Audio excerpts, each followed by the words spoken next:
ఒక భక్తి అనేది 5 గంటలు కాదు, 50 గంటలైనా మనల్ని కూర్చోబెట్టగలిగే శక్తి ఒక భక్తికి మాత్రమే ఉంది. మిగతావన్నీ వినోదాత్మకమైన రంగాలు, ఆహ్లాదాన్ని ఇచ్చే రంగాలు, మనందరికీ మంచి పంచే రంగాలే.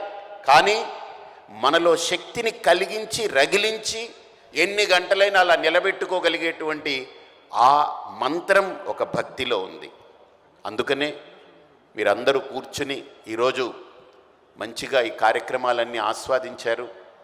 మీ ఆస్వాదన రండి, కార్యక్రమాన్ని మీరు దర్శించి ఇంతమంది దేవత అనుగ్రహాన్ని పొంది బ్రాహ్మణుల యొక్క వేద మంత్ర ఉచ్చారణతో పునీతులమై దీపారాధన చేసి మీరింటికి ఏం పట్టుకెళ్తారు అని అంటే, ఈ భక్తి టీవీ వేదికగా ఒక్కటి మట్టుకు పట్టుకెళ్ళండి.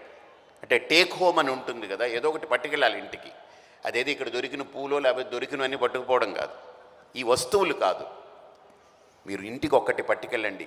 ఒక్కటే నేను చెప్తానంటే, నాకేం మీరు డబ్బులు ఇవ్వక్కర్లేదు, వీళ్ళకేం డబ్బులు ఇవ్వక్కర్లేదు, ఏం చేయక్కర్లేదు. ఒక్కటి మర్చిపోకండి, ప్రతిరోజు ఉదయం లేవగానే 3 నిమిషాలు, ఎక్కువ వద్దు, 3 నిమిషాలు చిదానందరూప శివోహం శివోహం, చిదానందరూప శివోహం శివోహం, చిదానందరూప శివోహం శివోహం 3 సార్లు చెప్పుకోండి చాలు. భగవంతుని ఇది కోరుకోండి. ఆఖరి ఘట్టం నా జీవితంలో వచ్చేటప్పుడు నేను అన్నీ మరిచిపోయినా, అన్నీ వదిలేసినా, నువ్వు నా చేయి విడిచిపెట్టకు అని ప్రతిరోజు కోరుకోండి. ఒక్కసారి నాతో ఆ మంత్రం చెప్పండి. చిదానందరూప శివోహం శివోహం శివోహం శివోహం, చిదానందరూప చిదానందరూప శివోహం శివోహం శివోహం శివోహం, చిదానందరూప శివోహం శివోహం శివోహం.